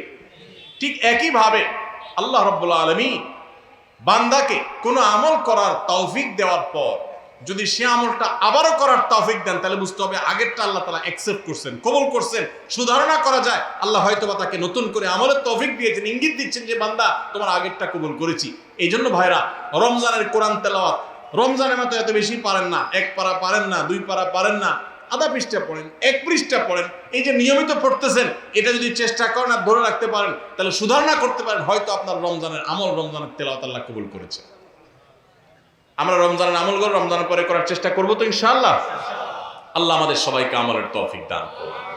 ভাইরা আমার, রমজান মাস শেষে তিনটি আমল যদি আপনি ধরে রাখতে পারেন, তিনটি কাজ, রমজান চলে গেছে, এই তিনটা কাজ আপনি ছাড়েন নাই, এগুলো যদি আপনি ধরে রাখতে পারেন, ইনশাআল্লাহ আপনার জীবনটা রমজানময় হয়ে যাবে, গোটা বছরটা আপনার জন্য রমজান হয়ে যাবে, এবং আপনার রমজানের ইবাদত, সাধনা, সিয়াম সাধনা, সমস্ত বন্দেগী এবং ভালো কাজ সার্থক হয়ে যাবে যদি রমজানের তিনটা জিনিসকে আপনি ধরে রাখতে পারেন। কয়টা জিনিস? তিনটা। বলবো সেগুলা। নাম্বার 1, 5 ওয়াক্ত নামাজ। আমাদের অনেক ভাইরা আছি সারা বছর নামাজের ব্যাপারে গাফিলতি, উদাসীনতা করলেও রমজানে কোনো গাফিলতি করি নাই। আলহামদুলিল্লাহ, রমজান মাসটা পুরা মাস নামাজ পড়ার চেষ্টা করছি। অনেকে আছেন না, কিন্তু রমজানের পরে এখন আর নিয়মিত পারতেছেন না। ভাই, আর কিছু না পারেন, বেশি কিছু না পারেন, রমজানে যে 5 ওয়াক্ত নামাজের অভ্যাস করছেন, ওই অভ্যাসটা ধরে রাখেন। মরণ পর্যন্ত 5 ওয়াক্ত নামাজে কোনো ছাড়, কম্প্রোমাইজ দিয়েন না, কোনো প্রকার ত্রুটি করিয়েন না। আল্লাহর কসম, ঈমানের পর 5 ওয়াক্ত নামাজের চাইতে গুরুত্বপূর্ণ কোনো আমল আল্লাহর জমিনে, কোরআন এবং হাদিসে আরেকটা নাই। নামাজের চাইতে গুরুত্বপূর্ণ কোন আমল আছে? হাজীগঞ্জ বড় মসজিদের হুজুর আছেন, খতিব সাহেব হুজুর আছেন, ভুল হলে হুজুর বলবেন, আর উলামা ইকরাম আছে। ঈমানের পর 5 ওয়াক্ত নামাজের চাইতে গুরুত্বপূর্ণ, ফজিলতপূর্ণ, মর্যাদাপূর্ণ কোন আমল কোরআন এবং হাদিসে আরেকটা। কিন্তু দুঃখের বিষয়, আমরা অনেক মুসলমান আছি বাংলাদেশে, আমরা নামাজ ঠিক মতো পড়ি না। কেউ 4 ওয়াক্ত পড়ে, ফজর পড়ে না, অথবা পড়লে 7টা বাজে উঠি পড়ে। কেউ শুধু জুমা পড়ে, মাঝে মধ্যে পড়ে টক্কা টক্কা। এরপর তিনি আবার নিজেকে খাঁটি মুসলমান দাবি করেন। আবার মুখে বলেও অনেকে, নামাজ না পড়লে কি হয়েছে? কি আছে? ঈমান আছে। নামাজ না পড়লে কি হয়েছে? কি আছে? ওনার ঈমান আছে। এটারে বলে মামুর বাইর আবদার। নামাজ পড়বেন না, আবার বলবেন ইমান সব ঠিকঠাক আছে। এটা হলো মামুর বাইর আবদারের মতো, মানে বোগাস আবদার, ভিত্তিহীন আবদার। এই আবদার কোরআন সুন্নাহ সম্মত নয়। ওমর ফারুক রাদিয়াল্লাহু তাআলা আনহু বলেছেন, লা হাজ্জা ফিল ইসলাম লিমান তারাকাস সালাহ। যে মুসলমানের সন্তান নামাজ পড়ে না, নামাজ ত্যাগ করে ইচ্ছাকৃত ঠান্ডা মাথা, ইসলামে তার কোনো হিস্সা নাই, কোনো অংশ নাই, তার ইসলামে কোনো ভাগ নাই, ইসলামে তার কোনো নাম নিশানা নাই যে নামাজ ইচ্ছাকৃত ত্যাগ করে। অনেক ইমামদের মতে ইচ্ছাকৃত ঠান্ডা মাথায় কেউ নামাজ ত্যাগ করলে সে ইসলাম থেকে খারিজ হয়ে যায়। এত জঘন্য ব্যাপার। অন্য যত আপনি গুনাহ করেন না কেন, গুনাহের কারণে আপনি পাপিষ্ঠ হবেন, অপরাধী হবেন, শাস্তিযোগ্য হবেন, কিন্তু বেঈমান হবেন না। নামাজ এমন একটা আমল, অনেক ইমামদের মতে এই নামাজ ত্যাগ করলে মানুষ বেঈমান হয়ে যায়, কাফের হয়ে যায়। আমাদের বাংলাদেশে মানুষের ইমান মাশাআল্লাহ এত মজবুত, এটা লোহা দিয়া পিটাইলেও, কামারের লোহা দিয়ে পিটাইলেও আমাদের ইমান যায় না। নামাজ না পড়তে না পড়তে না পড়তে না পড়তে এমনি কেবল অন্তরে মোহর পড়ে গেছে, এরপরেও সে বড় গলায় দাবি করে নামাজ না পড়লে কি হয়েছে, আমার ইমান ঠিক আছে। ভাইরা আমার, রমাদানের এই আমলটা, 5 ওয়াক্ত নামাজ সময় মতো পুরুষরা জামাতের সাথে, মা বোনরা ওয়াক্ত মতো। মা বোনদের একটা সমস্যা হলো, অনেক মা বোনরা জোহরের নামাজটা পড়েন 3টা সাড়ে 3টার দিকে। ম্যাক্সিমাম মা বোনরা এই কাজ করে। কেন? কারণ দুপুরে ওনারা রান্নাবাড়া করেন, রান্নাবাড়া করতে গিয়ে ওনারা শরীর ঘামায় টামায় যান, তখন শয়তান এসে মাসালা নিয়ে হাজির হয়। শয়তান ওনার মাথায় একটা মাসালা ঢুকায়। কি মাসালা ঢুকায়? বলে, দেখো বোন, তুমি এত কষ্ট করে এতক্ষণ রান্নাবাড়া করলা, রান্না করে গেছো, গরমে ঘামায়া স্যাঁতসেঁতা হয়ে গেছো, এই শরীর নিয়ে তুমি আল্লাহর সামনে কেমনে দাঁড়াইবা বলো? তো এবার বোন শয়তানরে জিগায় মনে মনে আর কি, তাহলে কি করতে হবে? এবার শয়তান তার মনে মনে বলে দেয় যে, আরে নামাজ তুমি ঠান্ডা মাথায় ফ্রেশ মোডে পড়বা, হাতের কাজ শেষ করে নাও, রান্নাবাড়া শেষ করে নাও, সবারে খাবার টাবার দিয়ে নাও, তুমি বাথরুমে যাও, সুন্দর করে গা ডলে গোসল করো, ফ্রেশ হয়ে আসো, এরপরে 3টা সাড়ে 3টা আসরের নামাজ সুই সুই হয়ে যাবে, এবার তুমি ফ্রেশ মুডে একটু নামাজ পড়ো। কাজটা কি ভালো হইলো না খারাপ হইলো? দেখতে কিন্তু ভালো মনে হচ্ছে, তাই না? যে উনি ফ্রেশ মুডে নামাজ পড়বে। টাইম যদি পার হয়ে যায় তো এই ফ্রেশ মুডের 2 পয়সার কোনো মূল্য। আল্লাহ বলেছেন, ইন্নাস সালাতা কানাত আলাল মুমিনিনা কিতাবাম মাওকুতা, নামাজি মাদার জন্য নির্দিষ্ট সময় পড়াটা ফরজ করা হয়েছে। এজন্য মা বোনরা সময় হওয়ার পর দেরি না করে, অনেক মা বোনরা মসজিদে আজানের অপেক্ষা থাকে, বলে মসজিদে পুরুষরা নামাজ না পড়লে মহিলারা বাসায় নামাজ পড়া যাবে না। না ভাই, পুরুষদের উপর ইসলাম এত ঝুলায় রাখে নাই মা বোনদেরকে। আরে মা বোনদেরকে যে পাওয়ার ইসলাম দিয়েছে, পৃথিবীর নারীবাদীদের 14 গোষ্ঠীর জন্মের বহু আগে ইসলাম নারীদেরকে আকাশে তুলে রেখেছে। এরা এগুলো চিন্তাও করতে পারবে না, এত মর্যাদা দিয়েছে। উমরা যাবেন, পুরুষ হয়েছেন তো জোরে জোরে তলবিয়া পড়া লাগবে, রোজা আছেন আর গায়ের রোজা আছেন, কোনো মাফ নাই, ছাড় নাই। আর মহিলা হলে আস্তে আস্তে পড়বে, রিল্যাক্স মুড, কোনো টেনশন নেই, কি আরাম, চিন্তা করেন। পুরুষ হয়েছেন 5 ওয়াক্ত মসজিদে দৌড়ায় যায়, জামাতের সাথে নামাজ পড়তে হবে, আর জামাতের সাথে নামাজ না পড়ে অবহেলা করে বাসায় নামাজ পড়ছেন তো খবর আছে, আযাব আছে, আপনি ওয়াজিব তরক করেছেন, গুনাহগার। আর মা বোন মসজিদে যাওয়ার ডিউটি নেই, বাসা পড়লেই পুরুষদের সমান সওয়াব পাবে। ভাই, একটা একটা করে আমি দেখাই, অন্তত 10-20টা আমল আমি দেখাইতে পারবো যে পুরুষদেরকে আল্লাহ এবং তার রাসূল কষ্ট করে করতে বলেছেন। একই কাজ মহিলাদের বিনা কষ্টে আরামসে রিল্যাক্স মোডে করতে বলেছেন, সব সমান, কোন কোন ক্ষেত্রে আরো বেশি। নবী সাল্লাল্লাহু আলাইহি ওয়াসাল্লাম বলেছেন, ওয়া বুয়ুতুহুন্না খায়রুল লাহুন্না, নবীজির মসজিদে এসে পুরুষরা নামাজ পড়ে যে সওয়াব পাবে, যেই মহিলা নবী সাল্লাল্লাহু আলাইহি ওয়াসাল্লাম পিছনে নামাজ পড়তে চেয়েছেন তিনি বলেছেন তুমি তোমার বাসায় পড়লে সওয়াব আরো বেশি হবে। মা বোনদেরকে ইসলাম এত সুযোগ দিয়েছে। তো যাই হোক, এত সুযোগ পাওয়ার পরও অনেক মা বোন তারা হেলায় হারা। রমজানের এই আমলটা যদি ধরে রাখতে পারেন, পুরুষরা ওয়াক্ত মতো জামাতের সাথে আর মা বোনরা ওয়াক্ত হয়ে গেলে নিজ জায়গায় দেরি না করে নামাজ পড়ে ফেলেন, ইনশাআল্লাহ আপনার রমজান 30 দিনের হবে না, আপনার রমজান 365 দিনের হবে। সবাই 5 ওয়াক্ত নামাজ ঠিকমতো পড়বো তো ইনশাআল্লাহ। যার 5 ওয়াক্ত নামাজ যত সুন্দর, সে তত আপার ক্লাসের মুসলমান, তার তাকওয়া তত স্ট্রং, তত মজবুত। যার নামাজ যত সুন্দর। নামাজ কিভাবে সুন্দর হয়? ধীরে সুস্থে পড়লে, সময় মতো পড়লে, মনোযোগ নিয়ে পড়লে, খুশুর সাথে পড়লে, সুন্দর কেরাত দিয়ে পড়লে, শুদ্ধ করে পড়লে, ভালোভাবে পড়লে, আস্তে আস্তে রুকু, আস্তে আস্তে সিজদা, সবকিছুতে গতি ভালো না ভাই। মোবাইল নেটে গতি ভালো, নামাজের মধ্যে গতি ভালো না। নামাজের গতি যত কম হবে, যত স্লো হবে, যত আস্তে আস্তে হবে, যত ধীরে ধীরে হবে, তত নামাজের মর্যাদা আল্লাহর কাছে বেশি হবে। আপনার মসজিদে যে মুসল্লি সবচেয়ে বেশি সময় নিয়ে নামাজ পড়ে, আপনি বুঝবেন এই লোকটা সবচেয়ে আপার ক্লাসের মুসলমান নামাজের ক্ষেত্রে। অন্তত তার অন্য ক্ষেত্রে ত্রুটি থাকলে সে অবশ্যই দোষী হতে পারে, বাট নামাজটা তার সবচেয়ে সুন্দর, কারণ সে নামাজে সবচেয়ে বেশি সময় নিচ্ছে। এই জন্য সময় নিয়ে ধীরে ধীরে সুন্দর করে নামাজ পড়বো তো ইনশাআল্লাহ। রমজানে যারা নামাজ পড়ছেন ভাই, মরণ পর্যন্ত নামাজ পড়বেন। আপনারা কোরআনের একটা আয়াত শুনেছেন, জাহান্নামীদেরকে যখন জাহান্নামে নিক্ষেপ করা হবে, জাহান্নামীদের সাথে জান্নাতীদের কনভারসেশন হবে, কথোপকথন হবে। জাহান্নামীদেরকে জিজ্ঞাসা করা হবে, মা সালাকাকুম ফি সাকার, তোমাদের কোন অপকর্মে, কোন বদভ্যাসে, কোন খারাপ কাজ তোমাদেরকে জাহান্নামে এনেছে বলো। তারা বলবে ভাই, ক্বালু লাম নাকু মিনাল মুসাল্লিন, ক্বালু লাম নাকু মিনাল মুসাল্লিন। জাহান্নামীরা বলবে, আমাদের যেই অপকর্মে, যেই পাপের কারণে আজ জাহান্নামে আসতে হয়েছে, সে পাপ হলো যে আমরা মুসল্লি ছিলাম না দুনিয়াতে, ৫ ওয়াক্ত নামাজ ঠিক মতো পড়তাম না। ভাইরে, যা করেন না করেন, সবকিছুর আগে ৫ ওয়াক্ত নামাজটা ঠিক করেন। ইমানদারের জীবন যাবে, নামাজ যেতে পারে না ভাই, কোনো অবস্থাতে না, কোনো অবস্থাতে না। নামাজ ত্যাগ করার কোনো সুযোগ নেই। নামাজ এমন ইবাদত, দেখেন আপনার কাছে যদি পানি না থাকে, ওযু করার মতো পানি না থাকে, তাহলে তো নামাজ মাফ নাকি? যে পানি নাই বেচারা কি করবে? পানি না থাকলে কি করতে হবে? মাটি দিয়ে তায়াম্মুম করতে হবে। আপনার সতর ঢাকতে হয় নামাজের জন্য, পুরুষের নাভি থেকে হাঁটু পর্যন্ত। সতর ঢাকার মতো কাপড়ও যদি না থাকে, এরকম কোনো পরিস্থিতি আল্লাহ না করুন যদি আপনি পড়েন, তাহলে তো নামাজ মাফ নাকি? জি না। ওই অবস্থায় নামাজ পড়তে হবে।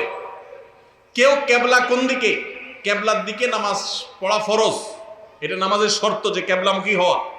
এখন কেবলা কোন দিকে আপনি কোনোভাবে জানতে পারছেন না, আকাশ মেঘলা বা কোনো কারণে এমন জায়গায় আছেন সূর্য দেখছেন না, কোনো কম্পাস নাই, এমন জায়গায় আছেন কেবলা কোন দিকে আপনি সেটা ফাইন্ড করতে পারছেন না। তো ফাইন্ড আউট করতে না পারলে, কেবলা নিরূপণ করতে না পারলে নামাজ মাফ নাকি? তাহলে কি করবে? কাউকে জিজ্ঞাসা করে পারলে পড়বে, আর জিজ্ঞাসা করার মতো কোনো লোক না থাকলে, কেউ যদি তথ্য দিতে না পারে সঠিক, তাহলে যেই দিকে কেবলা বলে তার মন বলবে সেদিকে ফিরে নামাজ পড়বে, তারপর নামাজ মাফ নাই। কেউ যদি দাঁড়ায় নামাজ পড়তে না পারে, অসুস্থ হয়ে পড়ে, তাহলে তো মাফ নাকি? আল্লাহু আকবার। দাঁড়ায় পড়তে পারে না, তাও মাফ নাই। কি করতে হবে? বসেও যদি পড়তে না পারে, হসপিটালে বেডে হাত পা সব ব্যান্ডেজ করা, শোয়া আছে, বসার ক্ষমতা নেই, তাহলে তো মাফ নাকি? আল্লাহু আকবার। ওই অবস্থায় নামাজ পড়তে হয়। কিভাবে নামাজ পড়বে সে? ইশারায়, চোখের ইশারা নামাজ পড়বে, মনে মনে নামাজ পড়বে। যতক্ষণ পর্যন্ত তার সেন্স আছে, হুঁশ আছে, নামাজ মাফ নাই। সেন্স চলে গেছে, বেহুশ হয়ে গেছে, ৫, ৭, ১০ দিন বেহুশ সেন্সলেস চলে গেছে, তাহলে ভিন্ন কথা। সেন্স নাই, তার আর নামাজ নাই। কিন্তু যতক্ষণ পর্যন্ত সেন্স আছে, ততক্ষণ পর্যন্ত নামাজ আছে। এই জন্য ভাই, নামাজ ত্যাগ করবেন না। প্রিয় নবী সাল্লাল্লাহু আলাইহি সাল্লাম, আপনার আমার প্রাণের নবী, আমরা নবীর ভালোবাসার কথা বলি অনেকেই। শুনেন, নবী সাল্লাল্লাহু আলাইহি সাল্লামের নামাজের ব্যাপারে কি সিরিয়াসনেস ছিল জানেন? ওনার জীবনের শেষের দিকে এসে যখন একা একা ওনার রুম থেকে মসজিদে এসে নামাজ পড়ার মতো ক্ষমতা ছিল না। আপনারা যারা মদিনায় গেছেন তারা দেখেছেন, ভিডিওতে অনেকে দেখেছেন, তার যে মিম্বর, সেখান থেকে তার যে কবরটা, এই কবরটাই ছিল তার থাকার কক্ষ। এই দুইটার মধ্যে দূরত্ব কিন্তু সামান্য কয়েক হাত, সামান্য কয়েক হাত। আমাদের যে স্টেজটা আছে, স্টেজ আর 2 গুণ বা 3 গুণ হবে বড় জায়গা, এতটুকু জায়গা। এই বাঁশের ঘেরাওটার এক মাথা থেকে আরেক মাথা, এত বড় হবে না, এর অর্ধেক হবে। এইটুকু জায়গা হেঁটে আসার মতো শরীরে ক্ষমতা নাই। তখন পর্যন্ত প্রিয় নবী সাল্লাল্লাহু আলাইহি সাল্লাম তার এক হাত আলী রাদিয়াল্লাহু তাআলা আনহুর কাঁধে, আরেক হাত আব্বাস রাদিয়াল্লাহু তাআলা আনহুর কাঁধে দিয়ে, 2 সাহাবীর কাঁধে 2টা হাত দিয়ে পুরা শরীরের ভার তাদের উপর ছেড়ে দিয়ে 2টা পা মোবারক মাটিতে রেখে দাঁড়াবেন সেই শক্তি ছিল না মৃত্যুর আগ মুহূর্তে। পাগুলোকে মাটির সাথে টানতে টানতে রুম থেকে মিম্বার পর্যন্ত এসেছেন এবং নামাজ পড়াবেন ইমামতি করে সেই শক্তি নাই। আবু বকরকে নির্দেশ করেছেন আপনি নামাজ পড়ান, আমি নামাজের ইমামতি করার শক্তি নাই।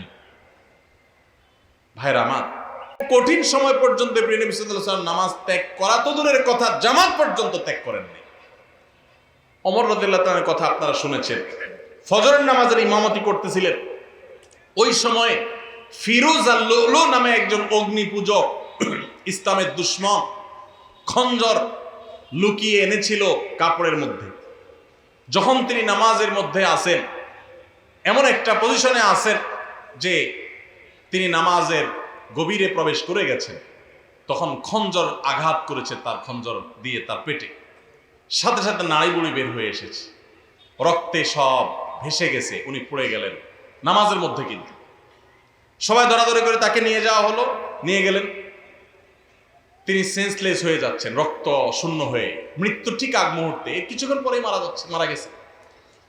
ওই সময় হঠাৎ করে তার যখন সেন্স আসছে, একটু মাথাটা উঁচু করার পর তার পরিবারের সদস্যরা দৌড়ে আসছে যে এত রক্ত ক্ষরণ হয়েছে, বোধহয় পানি টানি পান করার জন্য বলবে, শেষ মুহূর্তে মানুষ পানি খেতে চায় মরার আগ দিয়ে বা কিছু। যখন তারা দৌড়ে আসছে, উনি তাদেরকে বলতেছেন নামাজের মধ্যে যে আমার দুর্ঘটনা হলো, মানুষদের নামাজের কি হলো, জামাতের ব্যবস্থা হলো কিনা, নামাজের কি হলো সেই চিন্তা করছেন ওই মৃত্যুর মুহূর্তে পর্যন্ত। ভাইরে, মুসলমানের সন্তান নামাজ ত্যাগ করার কোনো সুযোগ নাই, সে নিজেকে মুসলমান দাবি করতে পারে না। ইমাম আবু হানিফা রাহমাতুল্লাহ আলাইহির মত যে যদি কেউ নামাজ ত্যাগ করে এবং তার মধ্যে অপরাধ বোধ থাকে যে আমি অন্যায়কারী, উচিত না আমার কাজটা করা, আমি শুরু করবো ইনশাআল্লাহ নামাজ, আল্লাহ আমারে মাফ করো, এরকম বোধ যদি কারোর মধ্যে থাকে, সে কাফের হবে না, কিন্তু নামাজ ত্যাগ করা কুফর। নবী সাল্লাল্লাহু আলাইহি ওয়াসাল্লাম বলেছেন আল আহদুল্লাযী বাইনানা ওয়া বাইনাহুম তারকুস সালাহ, একজন অমুসলমানের সাথে আমাদের পার্থক্যের জায়গাটা হলো নামাজ ত্যাগ। এজন্য ভাই নামাজ পড়বো তো ইনশাআল্লাহ। রমজান মাসের এই একটা জিনিস যদি আপনি সারা বছর ধরে রাখতে পারেন, নামাজটা সুন্দর করে 5 ওয়াক্ত সময় মতো ঠিকঠাক মতো পড়েন, আপনার গোটা জীবনটা রমজানময় হয়ে যাবে ইনশাআল্লাহ। দ্বিতীয় যে আমলটার কথা বলছি রমজানের পরে ধরে রাখার জন্য, সেটা হলো ভাই কোরআনে কারীমের তিলাওয়াত। আমরা অনেকে আলহামদুলিল্লাহ তারাবিতে খতম শুনছি, তাই না? অনেকে মাশাআল্লাহ একটু কোরআন তেলাওয়াতও করার চেষ্টা করছি। যারা পারি না পড়তে, তারা পড়া শুরু করে দেন। আমরা সুন্নাহ ফাউন্ডেশন থেকে আপনাদের সর্বস্তরের সাধারণ মানুষের কোরআন শেখার সুবিধার্থে আমরা একটা কোর্স রেডি করছি। এটার প্রায় 80% কাজ ইতিমধ্যে সম্পন্ন হয়ে গেছে আলহামদুলিল্লাহ। এটা 20% কাজ বাকি আছে। আশা করছি খুব শীঘ্রই সেটা শেষ হয়ে যাবে। হয়ে গেলে এটা আমরা সবার জন্য ওপেন করে দিব। অনলাইনে আপনি নিজে নিজে কোরআন শিখতে পারবেন। তারপর আপনার এলাকার ইমাম মুয়াজ্জিনদের সহযোগিতা নিতে পারলে, ইমাম সাহেবদের সহায়তা নিতে পারলে আপনার জন্য আরো বেশি ভালো হবে। তো আপনারা যারা কোরআন পড়তে পারেন না, তারা কোরআন শিখে ফেলবেন। আর যারা পারেন তারা নিয়মিত পড়বেন, প্রতিদিন 10 লাইন 20 লাইন শোয়ার আগে বা যে কোনো একটা টাইম ফিক্স করবেন, এটা আমি কোরআন পড়া ছাড়া আমি ঘুমাবো না। চেষ্টা করা যাবে না ইনশাআল্লাহ? রমজানের কোরআন তেলাওয়াতের আমলটা সারা বছর একটু হলেও ধরে রাখেন, আপনার জীবনটা বদলে যাবে, আপনি আমল করবেন দেখবেন। নাম্বার 3 নম্বর আমল হলো রমজান মাসটা মূলত গুনাহ ত্যাগের মহড়ার মাস, গুনাহ ত্যাগের প্রশিক্ষণ নেওয়ার মাস। আল্লাহ বলেছেন কুতিবা আলাইকুমুস সিয়ামু কামা কুতিবা আলাল্লাযিনা মিন ক্বাবলিকুম লাআল্লাকুম তাত্তাকুন, তোমাদের উপরে সিয়াম ফরজ করা হয়েছে, তোমাদের পূর্ববর্তীদের উপর যেমন ফরজ করা হয়েছিল। কেন? যেন আশা করা যায় তোমরা মুত্তাকি হতে পারো। মুত্তাকি মানে কি? গুনাহ ছাড়া শেখা। পৃথিবীতে যত অপরাধ হয়, দুনিয়াতে যত পাপের কাজ হয়, এই সমস্ত অপরাধ, সমস্ত পাপের কাজ সাধারণত 2 কারণে হয়। এক হলো খুন্নি বৃত্তির কারণে হয়, আর একটা হলো যৌন বৃত্তির কারণে হয়। মানুষ পেটের তাড়নায়, যৌন তাড়নায় বেশিরভাগ ক্ষেত্রে খুন খারাপি, অপরাধী, রাজধানী, নানা রকমের অনাচার অন্যায় করে। রমজান মাসে যে আমরা রোজা রাখি, একটু চিন্তা করে দেখেন, এত কাজ থাকতে আল্লাহ তাআলা কেন বললেন পানাহার করা যাবে না, যৌনাচার করা যাবে না? এটা তো আল্লাহ বলেন নাই যে রমজান মাসের রোজা হলো দিনে ঘুমানো যাবে না। ঘুমের রোজা হতে পারতো না যে ঠিক আছে সুবহ সাদেক ফজর আযান থেকে নিয়ে মাগরিব পর্যন্ত ঘুমানো যাবে না, এটাই রোজা হতে পারতো না? সেটা না হয়ে আল্লাহ বললেন কি বিধান দিলেন? যে সুবহ সাদেক থেকে নিয়ে সূর্য ডোবা পর্যন্ত 2টা কাজ করা যাবে না। কয়টা কাজ? একটা হলো পানাহার করা যাবে না, খাওয়া পান করা যাবে না, আরেকটা হলো যৌনাচার করা যাবে না। কেন ভাই? এর কারণ হলো এই দুইটা জিনিসকে যদি মানুষ কন্ট্রোল করা শিখে, এই দুইটা জিনিসকে মানুষ যদি নিয়ন্ত্রণ করা শিখে, মানুষ এমনি ফেরেশতা হয়ে যাবে। সমাজে কোনো অন্যায় থাকবে না, কোনো অপরাধ থাকবে না, অপরাধ প্রবণতা থাকবে না। আমরা যতটা অপরাধ করি মুসলমান নামধারী হওয়া সত্ত্বেও, ততটা আমাদের মধ্যে এই দুইটাকে আমাদের কন্ট্রোল করার ক্ষমতা না থাকার কারণে যত ঘুষ, যত সুদ, যত দুর্নীতি, যত অনাচার, যত আর্থিক অনিয়ম, যত অপরাধ, আর্থিক অপরাধ হয়ে থাকে, এই সবগুলো হয়ে থাকে ঘূর্ণিবৃত্তির কারণে। মানুষের ক্ষুধা, মানুষের টাকার লোভ, মোহ, এগুলোর কারণে। আমাদেরকে ইসলাম রোজার মাধ্যমে সেটাকে কন্ট্রোল করা শিখাইছে যে বান্দা, তোমার পেটে ক্ষুধা আছে, তোমার সামনে খাবার আছে, তোমার পেটে, তোমার গলায় পিপাসা লেগেছে, তোমার সামনে পানি আছে, কেউ দেখছে না, বদ্ধ রুমে আছো, সিসি ক্যামেরাও নাই, তুমি একা একা রুমে আসো, চুপে চাপে খেয়ে নিলে খেয়ে নিতে পারো, পানি পান করলে করতে পারো, কিন্তু আপনি করছেন না। এই যে আমার সামনে সুযোগ আছে কিন্তু আমি খাচ্ছি না, কেন? আল্লাহ নিষেধ করেছেন। ঠিক একইভাবে আমার সামনে ঘুষ নেওয়ার সুযোগ আসবে, সুদ নেওয়ার সুযোগ আসবে, দুর্নীতি করার সুযোগ আসবে, চাঁদাবাজি করার সুযোগ আসবে, মাস্তানি করার সুযোগ আসবে, আর্থিক অনিয়মের সুযোগ আসবে, রাষ্ট্রীয় সম্পদ আত্মসাতের সুযোগ আসবে, রিলিফের টাকা মারার সুযোগ আসবে, অন্যায় করার সুযোগ আসবে, 2 নম্বর পথে কামাইয়ের সুযোগ আসবে, কিন্তু আমি করব না। কেন? আমার আল্লাহ নিষেধ করেছে। যে আল্লাহর ভয়ে রোজা রেখে আমি খাই নাই, যে আল্লাহর ভয়ে রোজা রেখে আমি পান করি নাই, যে আল্লাহর ভয়ে আমার পিপাসা ছিল, ক্ষুধা ছিল, খাবারও ছিল, কিন্তু আমি সেগুলো ধরি নাই, সেই আল্লাহর ভয়ে আমি সারা বছর যদি দুর্নীতি ছেড়ে দেই, তাহলে সমাজটা ফেরেশতা হয়ে যাবে না? ঠিক একইভাবে যৌন বৃত্তির কারণে, যৌন তাড়না আকাঙ্ক্ষার কারণে, এটা নিয়ন্ত্রণহীন হওয়ার কারণে মানুষ খুন খারাপি, মাদক, নানা রকমের অপরাধের সাথে মানুষ জড়িয়ে পড়ে। ইসলাম বলেছে আমাদেরকে রোজার মাধ্যমে সেটাকে কন্ট্রোল করা শিখতে। দেখুন, গোটা পৃথিবী ভোগবাদী দুনিয়া, আজকের এই পৃথিবী আপনাকে শুধু ভোগের কথা বলবে। যত বিজ্ঞাপনী বিলবোর্ড দেখবেন, যত প্রচারপত্র দেখবেন, যত বিজ্ঞাপনী ভিডিও দেখবেন, যত অ্যাডভার্টাইজমেন্ট দেখবেন, সবগুলো দেখবেন ভোগ, ভোগ এবং ভোগ। এই যে পয়লা বৈশাখ গেল, শুধু ভোগ আর কিচ্ছু নেই। খাও দাও, ফুর্তি করো, জামা কাপড় পরা, বাস শেষ। ঈদ আপনাকে বলেছে ভোগ করো, কিন্তু তার আগে ত্যাগ করো। ফিতরা দিয়ে গরিবের মুখে হাসি ফোটাও, এরপর তুমি হাসো। কোরবানির গোশত থেকে নিজে খাও, ওয়াতি'মুল বাইসুল ফাকির, গরিবকে খাওয়াও। ইসলামের উৎসবে ভোগও আছে, ত্যাগও আছে, কিন্তু এই সমস্ত বর্ষবরণ টরণ, এই সমস্ত অনুষ্ঠানে শুধু ভোগ আছে, এগুলোতে কোনো ত্যাগের শিক্ষা নাই। গোটা সমাজ আজ উচ্ছন্নে চলে যাচ্ছে, গোটা সমাজ আজ নষ্টের দ্বার প্রান্তে চলে যাচ্ছে। এর অন্যতম প্রধান কারণ হলো আমরা একটা ভোগবাদী পৃথিবীতে আছি। এখন আমাদের সবাই শুধু ভোগ করা শিখে, ত্যাগ শিখে না। এখন সেই যুবক সমাজে পাওয়া যায় না যেই যুবক সে তার সিটটা একজন বয়োজ্যেষ্ঠ মানুষের জন্য স্যাক্রিফাইস করে পাবলিক পরিবহনে উঠে। সেই যুবক পাওয়া যায় না যেই যুবক একজন মুরব্বী মানুষকে দেখে রেসপেক্ট করে রাস্তার পাশে দাঁড়িয়ে শ্রদ্ধা ভরে তাকে সালাম নিবেদন করে। এখন উচ্ছৃঙ্খল যুবক পাওয়া যায়, কিশোর গ্যাং পাওয়া যায়, অপরাধী পাওয়া যায়, সন্ত্রাসী পাওয়া যায়, মাদকের চোরাকারবারি পাওয়া যায়, উচ্ছৃঙ্খল সন্ত্রাসী, মাস্তানি করা, চাঁদাবাজি করা যুবক পাওয়া যায়। কিন্তু সমাজে সেই ভালো যুবক হারিয়ে গেছে, কারণ ইসলাম আমাদের জীবন থেকে হারিয়ে গেছে। রমজানের রোজা আমাদেরকে এই বার্তা দিয়েছে যে তোমার খাদ্যের চাহিদাকে, তোমার টাকার লোভকে, তোমার অর্থের মোহকে, তোমার যৌন আকাঙ্ক্ষাকে, এগুলো তুমি কন্ট্রোল করো। রোজা রাখার মাধ্যমে শেখো যে এই টাইমের মধ্যে তুমি করবা না, মনে চাইলেও সুযোগ থাকলেও তুমি করবা না। তোমার সামগ্রিক জীবনে যখনই কোনো অন্যায়ের হাতছানি আসবে, অপরাধের হাতছানি আসবে, অপরাধের সুযোগ তৈরি হবে, দুর্নীতি করার সুযোগ তৈরি হবে, তোমার কোনো গুনাহের কাজ করার সুযোগ তৈরি হবে, মনেও চাইবে, কিন্তু তুমি করবে না। কেন? কারণ আল্লাহ নিষেধ করেছেন, কেউ দেখছে না, আল্লাহ দেখছেন। আল্লাহর ভয়ে তুমি নিয়ন্ত্রণ করবে। এই নিয়ন্ত্রণটাই রোজা মাস আমাদেরকে শিক্ষা দেয়।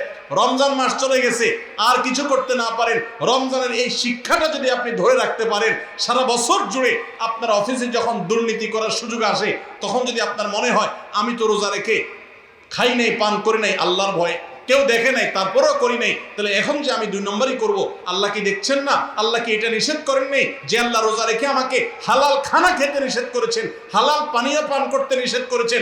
সেটাকে যদি আমি এত গুরুত্বের সাথে মেনে থাকি, তাহলে এখন হারাম ঘুষ কিভাবে আমি নিতে পারি, হারাম দুর্নীতি কিভাবে আমি করতে পারি, চাঁদা কিভাবে আমি নিতে পারি, আমার তো আল্লাহর ভয় হওয়া উচিত, আল্লাহর সামনে দাঁড়াতে হবে, আল্লাহর সামনে কাপন পড়ে যেতে হবে, সব রেখে চলে যেতে হবে।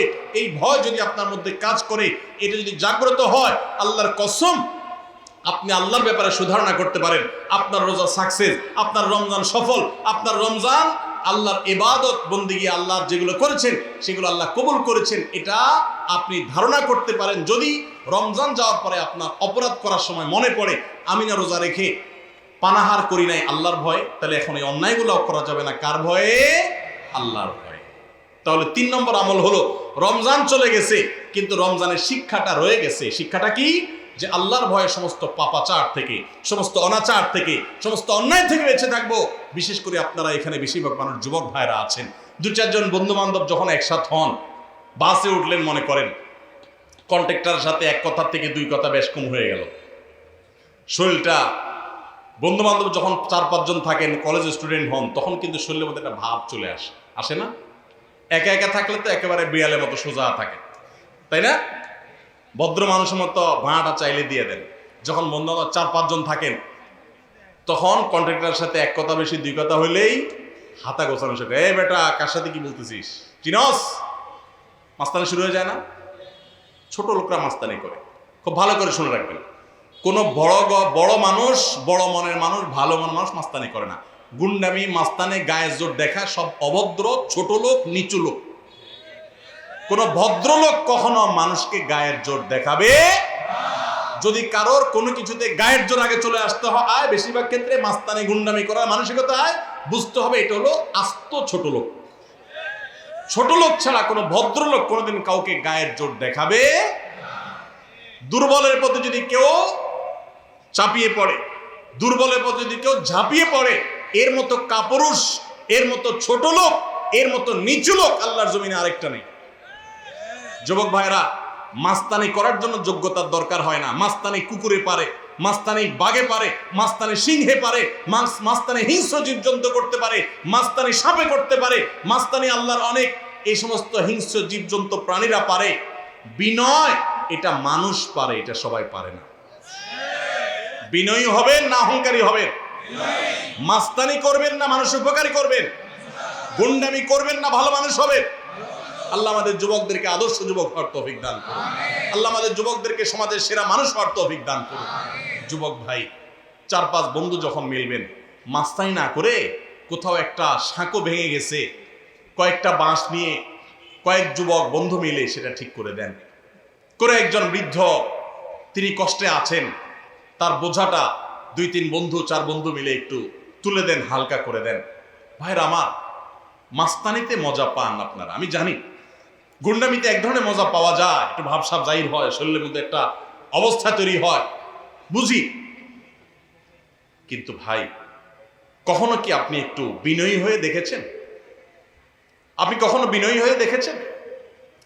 সালহাতু সঙ্গবুদি দিল খারাস আজমুদে এক জামানা খাকে বাস। বহু বছর তো পাথর হয়েছিলেন, গুন্ডামি মাস্তানি বহু করেছেন, গায়ের জোর বহু দেখিয়েছেন। প্লিজ পরীক্ষা করে হলেও কিছু কালের জন্য একটু মাটি হয়ে দেখেন। আল্লাহর কসম, গুন্ডামি করে যে মানসিক শান্তি পান, আপনি মাটি হয়ে বিনয়ী হয়ে মানুষের উপকারী হতে পারলে তার চেয়ে বেশি শান্তি পাবেন। মানসিক শান্তি, সুখ পাবেন, সুখ, ভালো লাগে, কাজ করবে। সবাই বিনয়ী হবে তো ইনশাআল্লাহ। চায়ের দোকানে যুবক যদি একা একা বসে, তো মেসিয়ার, টি বয়, চায়ের দোকানের কর্মচারী ওই লোকটাকে ভদ্রলোকের মতো বলে, ভাই একটা চা হবে, বা চাচা একটা চা দিবেন। আর বন্ধু বান্ধব যখন 4-5 জন থাকে, আড্ডা ফাড্ডা মারে, শরীরে একটু ভাবসাব আসে, তখন আপনার একবারে বেশি 2 বার বলা লাগে, তো দেখান যায় টোন চেঞ্জ হয়ে যায়। এই তোমার কাছে চা চাইছিলাম না, কানে শোনো না? মানুষ মনে হয় না নাকি? থাপ্পড় শুরু টেবিলে। ছোট লোক। কি লোক? ছোট লোক। ভালো করে বলেন, কি লোক? গুন্ডামি করে কি লোকে? মাস্তানি করে কারা? গায়ের জোর দেখায় কারা? কোন ভদ্রলোক এগুলো করে? ভদ্রলোক হবেন না ছোট লোক হবেন? মানুষের মধ্যে পশুত্ব আছে, পশুত্ব। রমজান মাসে আমাদের এই পশুত্বকে নিয়ন্ত্রণ করতে শিখায়। নিয়ন্ত্রণ, খাইতে চায়, খায়, খানাও আছে কিন্তু খাওয়া যাবে না। এই যে পশুত্ব কন্ট্রোলের জন্য শিখাচ্ছে। আমার চাইলেই সবকিছু করবো না, আমি নিষেধ সেটা আমি করবো না। এই জন্য পশুত্ব কন্ট্রোল যদি করতে পারেন, রমজান চলে গেছে কিন্তু রমজানের শিক্ষাটা যদি আপনার মাথায় চলে আসে, আপনি একটা অন্যায় কাজ যদি ছাড়তে পারেন রমজানের শিক্ষা অর্জন করে, তাহলে ইনশাআল্লাহ রমজান আপনার সার্থক। তাহলে 3টা আমল বলছিলাম ভাই, ধরে রাখেন। নাম্বার 1, রমজান মাস চলে গেছে, 5 ওয়াক্ত নামাজ ছাড়বেন না ভাই, কখনো না। জীবন চলে যাবে, নামাজ ছাড়বেন না, চেষ্টা করা যাবে না ইনশাআল্লাহ। 2 নম্বর হলো রমজান চলে গেছে, রমজানে কোরআন তেলাওয়াতটা ধরে রাখবেন, হোক সেটা পরিমাণে অল্প অল্প করে পড়া। আর 3 নম্বর হলো যে রমজান মাস চলে গেছে, রমজানের সবচেয়ে বড় এবং প্রধান শিক্ষা হলো সকল গুনাহ পাপের কাজ ছাড়া, সকল অন্যায়, সকল পাপাচার ছেড়ে দিবেন। রমজানের শিক্ষা এটা।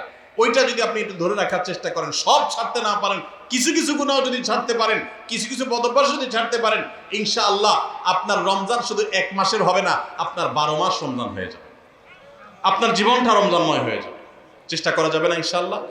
ও আরশে আজিমের মালিক, আপনি আমাদের সবাইকে তৌফিক দান করেন, আমাদের সবাইকে মুত্তাকি বানায় দেন, মুত্তাকিদের ইমাম বানায় দেন, মুখলেস নিষ্ঠাবান মানুষ বানায় দেন, নামাজ কায়েমকারী বানায় দেন, সুন্দরভাবে সালাত আদায়কারী বানায় দেন, আল্লাহ কোরআন তেলাওয়াতকারী বানিয়ে দেন, আমাদের অন্তরগুলোকে বিগলিত করে দেন, আমাদেরকে ভালো মানুষ বানায় দেন, ভালো মুসলমান বানায় দেন, নেককার বানায় দেন, মুত্তাকি বানায় দেন, গুনাহ বর্জনকারী বানায় দেন।